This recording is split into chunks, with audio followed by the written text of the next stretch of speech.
The desert night screamed silence. A void so vast it swallowed hope. 6 children, shadows against the Arizona moon, ran until their lungs burned. They weren't just fleeing danger, they were chasing a life that might never exist. Elliot Kane, 35, stood on the edge of his weathered porch in Redstone, Arizona, a town so small it barely clung to the map. The stars above were his only companions, as they had been since he'd left Phoenix, his heart shattered by a family that couldn't accept him. He was gay, unapologetically so, but the weight of rejection still clung to him like dust. He sipped his coffee, the bitter tang grounding him, when a faint cry pierced the night. Not Coyote's human. His grip tightened on the mug. He grabbed a flashlight and stepped into the dark, the beam cutting through the desert's inky veil.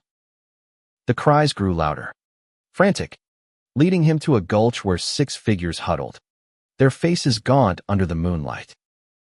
3 boys, 3 girls, all teenagers except for one who couldn't be older than 15. Their clothes were torn, their eyes wide with fear, yet there was a fierce defiance in their postures. They were running from something or someone. "Who are you?" Elliot called, his voice steady but soft, not wanting to spook them. The group froze, the oldest boy stepping forward, his jaw set.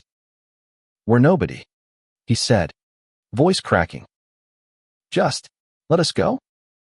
But the youngest, a boy with dark curls and a trembling lip, clutched a necklace, its pendant glinting in Elliot's flashlight. Elliot's breath caught. The name etched on it, James Kane, was his father's. He knelt, heart pounding. "Where did you get that?" he asked, voice barely a whisper. The boy, Mateo, shrank back, but his eyes held a story too heavy for his small frame. "It's mine," he mumbled, clutching it tighter. Elliot's mind raced. His father had died 20 years ago, a drifter who'd left nothing but pain and unanswered questions. How could this boy, this stranger, carry his name? The group was a patchwork of stories, each kid a thread of desperation and resilience. The oldest, Javier, 22, was their unspoken leader, his protective stance shielding the others. Sophia, 20, had a sharp gaze that missed nothing, her hands curled into fists. Amara, 18, clung to a worn journal, her quiet strength anchoring the group. Lucas, 17, cracked jokes to hide his fear, while Mia, 16, watched Elliot like he might be their salvation or their doom. And Mateo, the youngest, carried a secret in that necklace, one that tied him to Elliot in ways neither could yet fathom. They'd crossed the border, fleeing a cartel that had torn their lives apart in Mexico.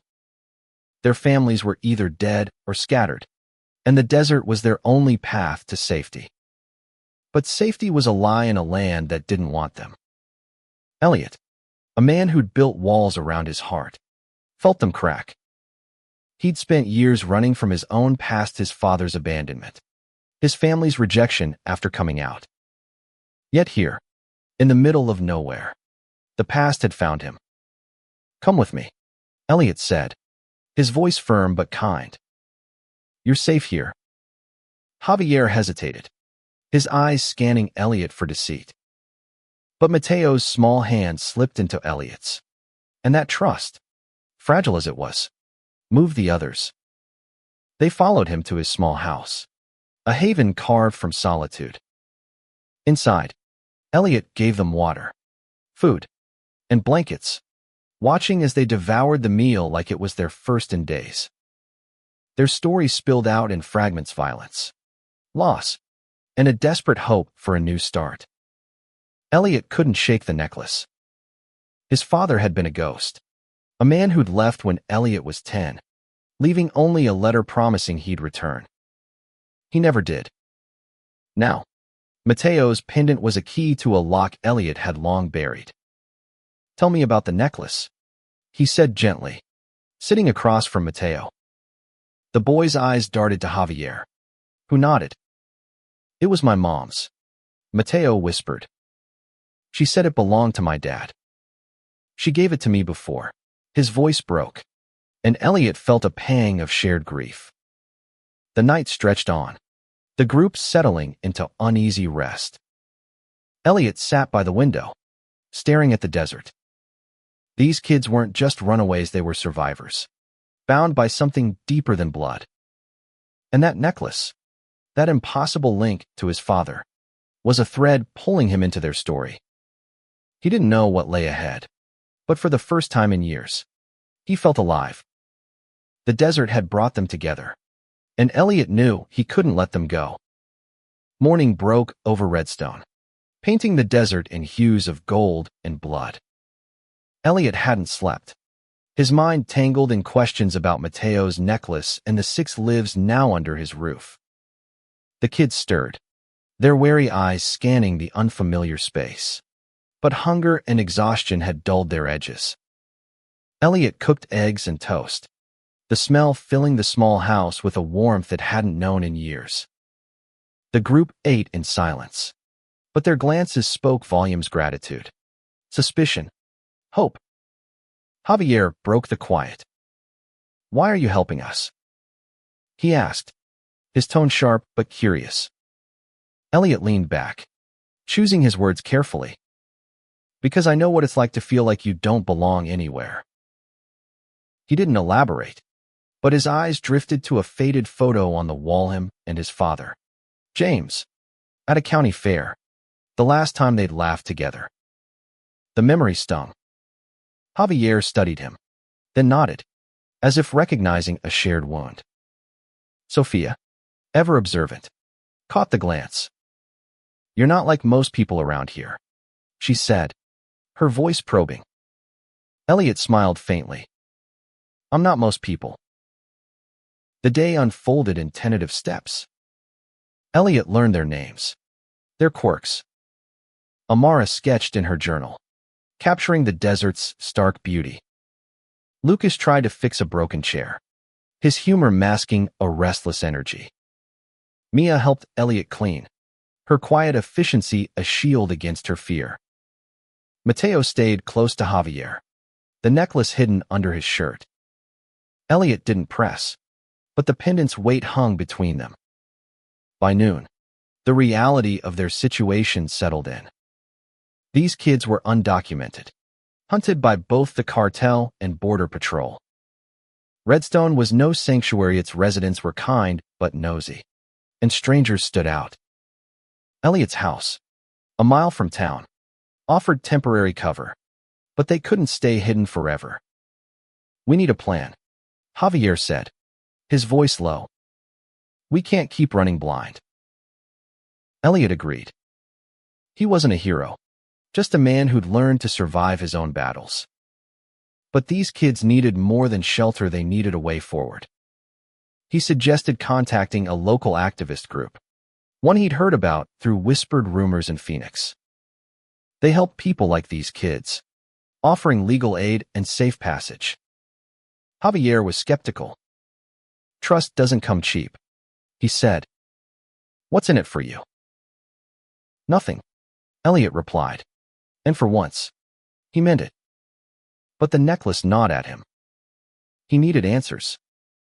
That afternoon, while the others rested, he sat with Mateo on the porch.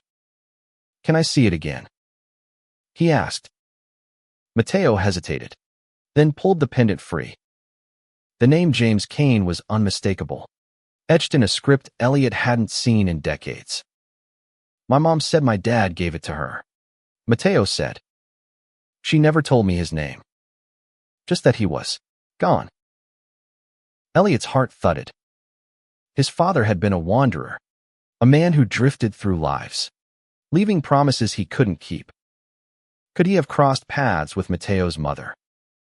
The timeline fit. Mateo was 15, and James had died 20 years ago, his life a mystery after he'd left Elliot. The possibility that Mateo was his brother, or at least tied to his father, shook Elliot to his core. He didn't share his thoughts. Not yet. Instead, he focused on the group's immediate needs. He drove to town, buying clothes and supplies with cash to avoid questions. Redstone's main street was quiet, but he felt eyes on him. A sheriff's deputy lingered near the general store, his gaze lingering too long. Elliot's gut twisted. He wasn't just risking his safety, he was risking theirs. Back home, Sophia pulled him aside. "We can't stay long," she said. "The cartel, they don't stop." Her voice carried a weight beyond her years, and Elliot saw the scars on her knuckles, barely healed. She didn't elaborate, but the fear in her eyes told enough.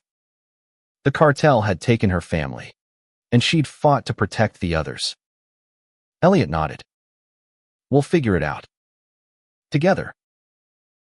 As night fell, Elliot sat by the fire, the kids' soft breathing filling the house. He held the necklace's image in his mind, a tether to a past he'd tried to bury. These 6 children had fled a desert of violence and loss. And now, in his home, they'd found a fragile hope. But the desert wasn't done with Themerham. And the truth about Mateo's necklace was only the beginning. The desert doesn't forgive mistakes, and neither do secrets. By the 3rd day, Elliot's house felt less like a haven and more like a fragile bubble, ready to burst. The kids were restless, their fear clashing with the hope Elliot tried to nurture. Javier took charge, mapping out their next move. He'd heard of a safe house in Tucson, run by a woman named Clara who helped undocumented kids. But getting there meant crossing 100 miles of desert, dodging border patrol, and worse. "We've done it before," Javier said, his voice steady but his eyes haunted. Elliot admired his grit, but saw the cracks. Javier was barely holding it together.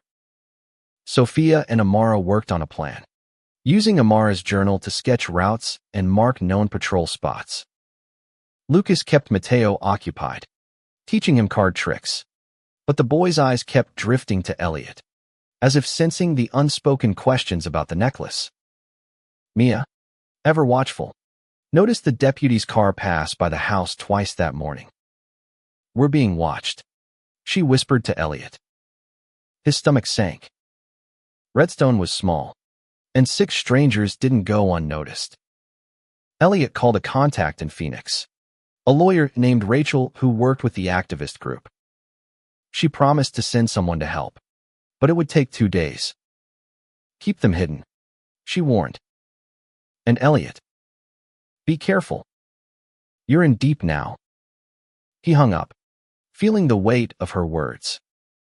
He wasn't just hiding kids, she was defying a system that saw them as threats. That afternoon, Elliot sat with Mateo again, this time in the backyard under a gnarled mesquite tree. "Tell me about your mom," he said gently. Mateo's face softened, then tightened with pain. "She was strong," he said. "She worked in a factory in Juarez. She didn't make it out." His voice cracked, and Elliot resisted the urge to hug him, sensing the boy's need for space. "She said my dad was a good man, but he left before I was born." This necklace was all she had of him. Elliot's throat tightened.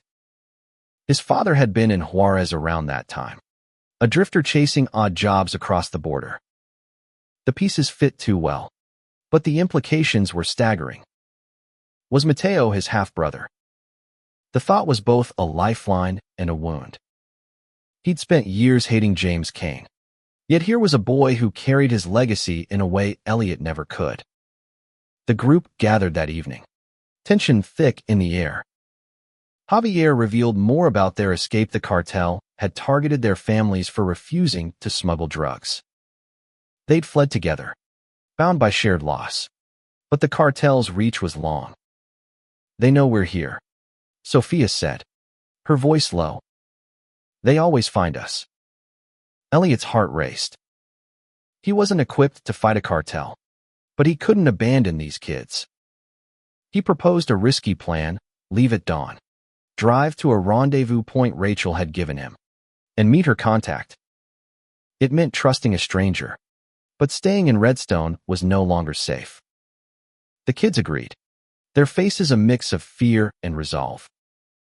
As they packed, Elliot noticed Amara's journal, filled with sketches of their journey, 6 figures against the desert, always moving forward. "You're an artist," he said, surprised. She blushed. "It's how I remember who we are." That night, a knock at the door shattered the silence. Elliot motioned for the kids to hide, his pulse pounding. He opened the door to find the deputy, his face unreadable. "Heard you've got company," he said, his tone neutral but probing. Elliot forced a smile. "Just some friends passing through." The deputy's eyes lingered, but he left without pushing further. Elliot knew they were out of time. As the kids slept, Elliot sat with the necklace's weight in his mind. It wasn't just a link to his father, it was a bridge to Mateo, to these kids, to a purpose he'd never expected. The desert had brought them to him, and now it was calling them forward. Tomorrow, they'd run again, but this time, Elliot was with them. And he'd fight to keep them safe, no matter the cost. Dawn broke like a warning, the desert sky bleeding red. Elliot loaded the kids into his old pickup, their meager belongings stuffed into backpacks. The plan was simple but perilous. Drive to a remote gas station 50 miles out, meet Rachel's contact, and get the kids to Tucson's safe house. Javier sat in the front, his eyes scanning the horizon like a hawk. The others were crammed in the back, Mateo clutching his necklace, Amara sketching to calm her nerves. Elliot drove in silence, the weight of their trust pressing on him. He wasn't a savior, was just a man who'd found a reason to care again. The road stretched endlessly, flanked by cacti and dunes. Halfway to the rendezvous, a black SUV appeared in the rearview mirror, tailing them at a distance. Elliot's grip tightened on the wheel. "Stay calm," he said, but his voice betrayed his fear. Sophia leaned forward, her eyes narrowing. "That's them," she whispered. "The cartel." The air in the truck turned electric, fear binding them closer. Elliot pushed the gas, the old engine groaning. The SUV kept pace, its tinted windows hiding its occupants. Lucas tried to lighten the mood, cracking a joke about outrunning bad guys in a piece of junk truck, but his voice shook. Mia clutched Amara's hand, her knuckles white. Mateo's eyes met Elliot's in the mirror, and in that moment, Elliot felt the boy's trust a fragile, precious thing. He took a sharp turn onto a dirt road, hoping to lose the SUV in the desert's maze. Dust clouded the air, but the SUV followed, relentless. Javier cursed under his breath, pulling a small knife from his pocket. "We fight if we have to," he said. Elliot shook his head. "Not yet. We run." The gas station appeared, a lone outpost in the wilderness. A woman stood by a blue sedan, Rachel's contact, Clara, her face calm but alert. Elliot pulled up, heart pounding. "Get out. Now," he ordered. The kids scrambled out, but the SUV screeched to a stop, blocking their path. 2 men emerged, their faces hard, guns glinting at their sides. Clara stepped forward, unafraid. "You don't want this fight," she called, her voice steady. The men hesitated, sizing her up. Elliot ushered the kids behind the gas station, his mind racing. He wasn't a fighter, but he'd do whatever it took.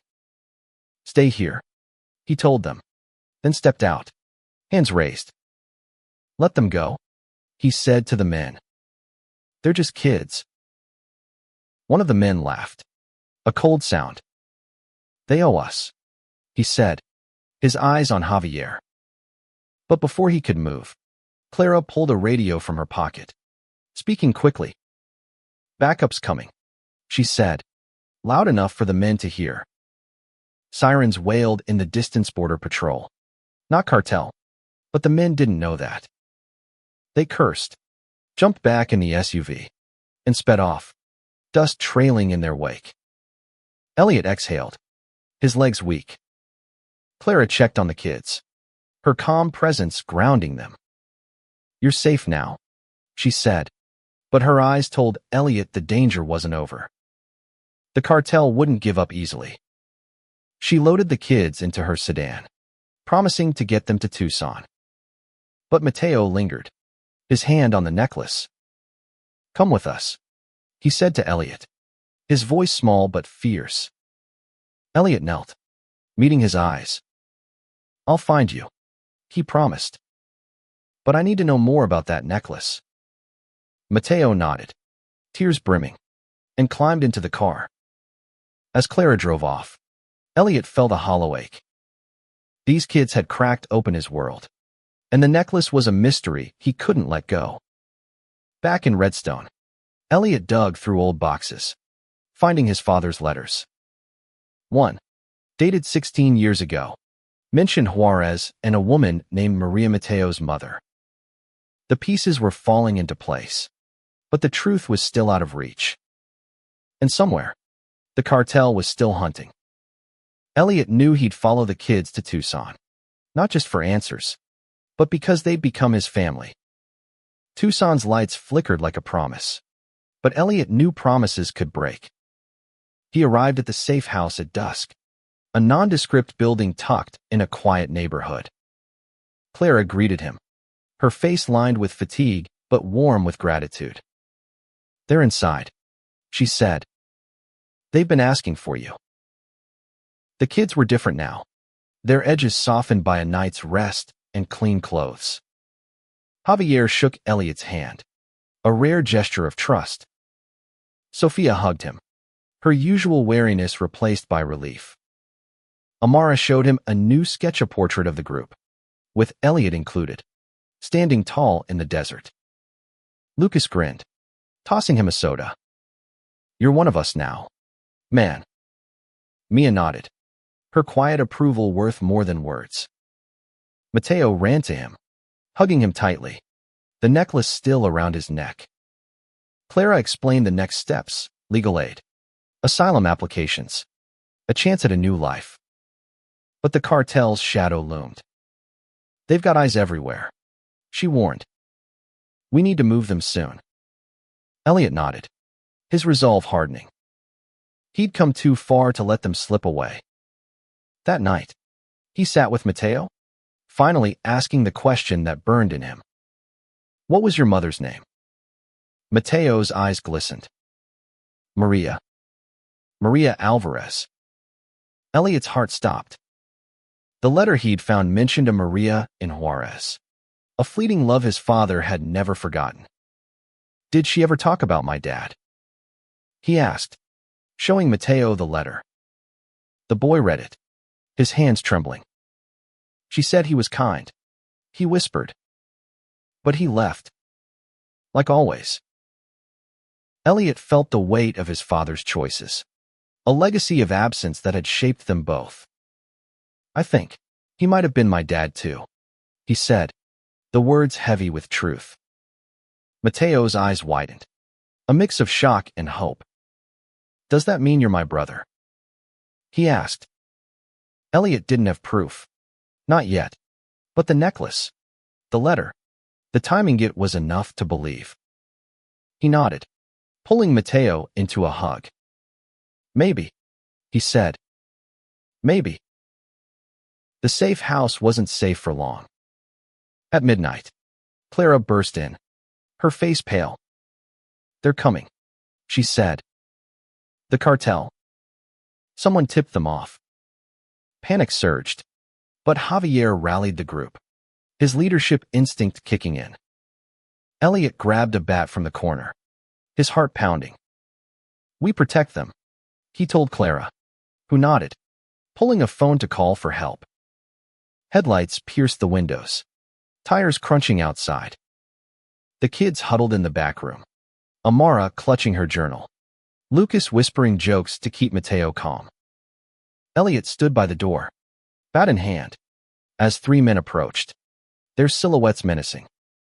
Clara stepped out, trying to negotiate, but their leader, a man with a scar across his cheek, laughed. "Give us the kids," he demanded. Elliot's fear turned to rage. These were his kids now, his family. He stepped forward, bat raised. "You'll have to go through me." The man smirked, but before he could act, sirens blared Clara's backup, a mix of local activists and off-duty cops who worked with her network. The cartel men hesitated, then fled, their plans thwarted for now. The kids emerged, shaken but unharmed. Mateo clung to Elliot, his necklace glinting in the moonlight. Clara promised to move them to a new safe house by morning, one deeper in the network. But Elliot knew this wasn't the end. The cartel wouldn't stop, and the truth about Mateo's connection to him was still unfolding. As the kids slept, Elliot sat with Clara, planning their next move. He was no longer the man who'd hidden in Redstone, nursing old wounds. He was part of something bigger, a fight for these kids, for their future, for the family he'd found in the desert. The new safe house was a ranch outside Flagstaff, surrounded by pines and silence. The kids adjusted, their resilience a quiet miracle. Elliot watched them find small joys: Amara teaching Mia to draw, Lucas and Javier playing soccer with a deflated ball, Mateo laughing for the first time in days. But the cartel's threat lingered, a storm on the horizon. Clara's network was a lifeline, providing forged documents and a lawyer to start the asylum process. Elliot marveled at their efficiency, but he saw the strain on Clara's face. "This isn't my first fight," she told him one night, sipping coffee under the stars. "But it's one of the hardest." Elliot understood. He'd been alone for so long, but these kids had pulled him into a battle he couldn't walk away from. He spent hours with Mateo, piecing together the past. The boy shared memories of his mother, her strength, her love, her stories of a man who'd promised to stay but didn't. Elliot found another letter from his father, tucked in an old book, dated a year before Mateo's birth. It spoke of regret, of a woman named Maria who'd changed him. "I wasn't enough for her," James had written. Elliot's heart ached. His father had been a ghost, but maybe he'd loved in his broken way. The kids opened up too. Javier shared his guilt, been the one who refused the cartel's demands, sparking their family's destruction. Sophia admitted she'd fought back, leaving scars on her hands and her soul. Amara's journal held their pain, her sketches a testament to their survival. Lucas used humor to hide his grief for a brother he'd lost. Mia, quiet as ever, revealed she'd kept them together, her calm presence their anchor. Mateo, the youngest, carried the weight of being their hope, his necklace a symbol of something bigger. One evening, Elliot overheard Javier and Sophia arguing. "We can't keep running," Sophia said, her voice fierce. "We fight back, or we're dead." Javier shook his head. "We're not soldiers. We're kids." Elliot stepped in, his voice calm but firm. "You're not alone anymore. We'll find a way." Their eyes met his, and for the first time, he saw trust not just in him, but in each other. Clara received word that the cartel had tracked them again. "They've got informants," she said. "We need to split them up, send them to different safe houses." Elliot's heart sank. The group had become a family, and tearing them apart felt wrong. But Clara was right together. They were a target. He gathered the kids, explaining the plan. Tears fell, but they nodded, their bond stronger than distance. Elliot decided to go with Mateo, determined to protect him and uncover the truth about their connection. They moved to a safe house in New Mexico, a small apartment in Albuquerque. The others were sent to safe houses in Colorado and Nevada, with promises to reunite once the danger passed. Mateo clung to Elliot, his necklace a constant reminder of their shared mystery. In Albuquerque, Elliot contacted a private investigator, using his savings to dig into his father's past. The investigator found records of James Cain in Juarez, working as a mechanic in the late 90s. He'd lived with a woman named Maria Alvarez for a year, leaving just before she gave birth. The timeline confirmed it. Mateo was his half-brother. Elliot sat with the truth, a mix of pain and purpose. He'd lost his father, but he'd found family. As they settled into the apartment, Elliot taught Mateo to cook, their laughter filling the small space. But the cartel's shadow never faded. One night, a car idled outside, its engine a low growl. Elliot grabbed Mateo, ready to run again. The desert had brought them together, but it was their fight now, a fight for a future they could all claim. Albuquerque's streets hummed with life, but Elliot felt the cartel's eyes everywhere. He and Mateo kept a low profile, blending into the city's rhythm. The apartment was sparse but safe, and Elliot watched Mateo grow more confident, his laughter a small victory against their fear. The investigators' findings solidified Elliot's resolve. Mateo was his brother, a truth that anchored him. He shared it with Mateo one quiet morning, showing him the letters and records. "We're family," Elliot said, his voice thick. Mateo's eyes filled with tears, but he smiled.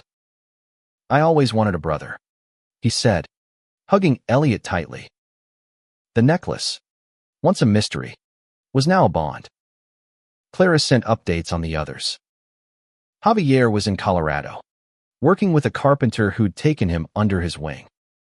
Sofia and Amara were in Nevada, helping at a community center, their strength shining through. Lucas and Mia were in Denver, their humor and quiet resolve keeping them steady.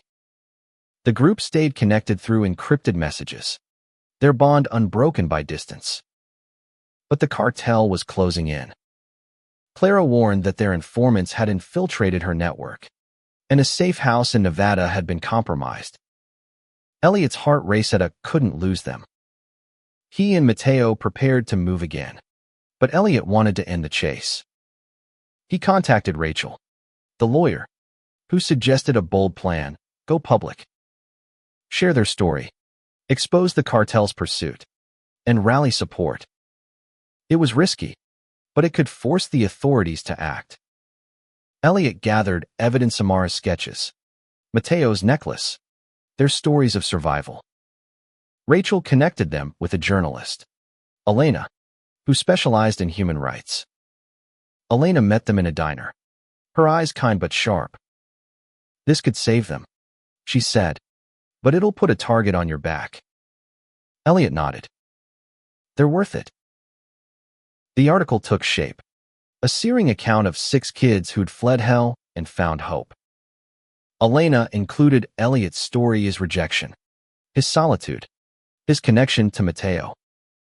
It was raw, exposing his heart, but he wanted the world to see these kids as he did, not as victims, but as fighters. The piece was set to publish in a week, giving them time to relocate.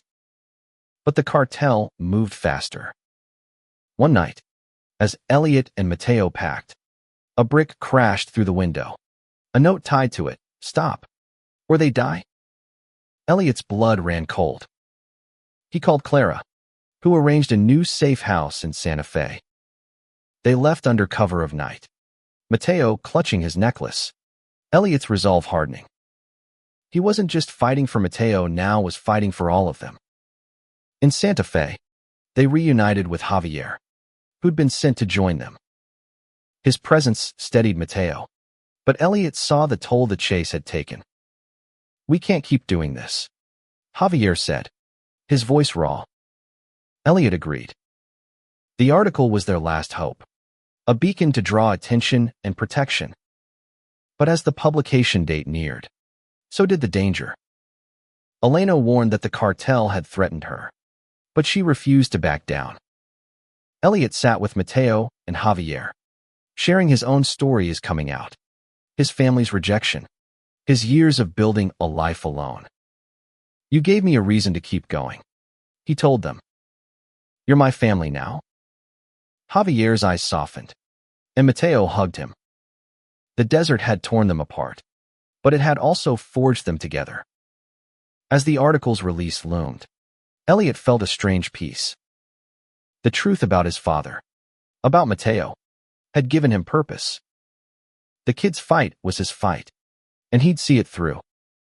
But the cartel was out there, waiting. And the desert never let go easily. The article hit like a wildfire, its words blazing across headlines. Elena's story painted the 6 kids as heroes, their faces sketched by Amara gracing the front page of a national paper. Elliot's heart swelled with pride, but fear gnawed at him. The cartel wouldn't take this quietly. Santa Fe buzzed with support.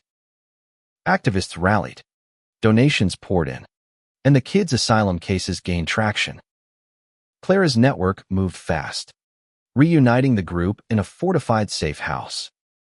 Javier, Sofia, Amara, Lucas, Mia, and Mateo embraced, their laughter a defiance of the darkness they'd faced. Elliot watched, his heart full. They were no longer just survivors, they were a family, and he was part of it. But the cartel struck back. A firebomb hit Clara's office, a warning that left her shaken but unbroken. The kids were safe, but the threat was clear. Elliot met with Rachel and Elena, crafting a plan to protect them. The article had forced the authorities to act. Federal agents were now investigating the cartel's U.S. operations, and the kids were granted temporary protection. Elliot sat with Mateo one evening, the necklace glinting in the lamplight. This brought us together, he said, touching the pendant. Mateo smiled. It's like Dad knew we'd find each other. Elliot nodded, the pain of his father's absence softened by the boy beside him.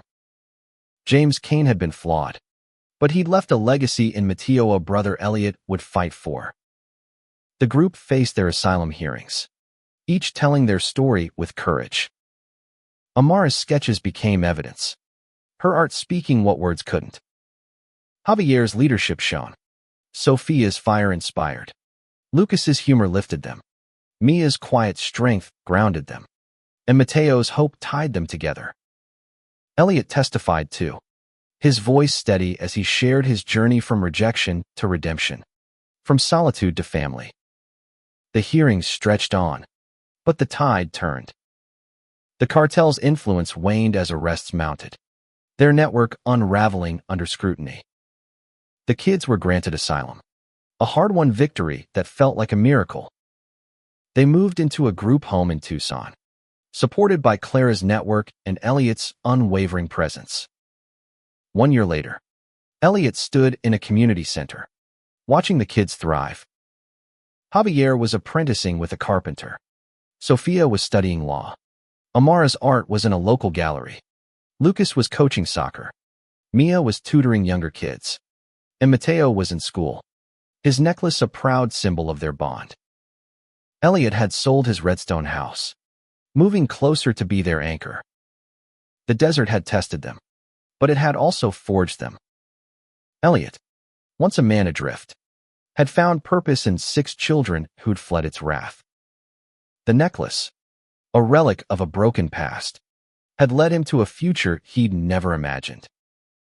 As he watched Mateo laugh, surrounded by their chosen family, Elliot knew the fight had been worth it. They'd found home not in a place, but in each other. The story ended not with an escape, but with a beginning. The desert was behind them, but its lessons lingered: love, resilience, and the courage to claim your place in a world that tried to break you. Elliot looked at the stars, no longer alone, and smiled. The 6 children had fled the desert, and in doing so, they'd all found their way.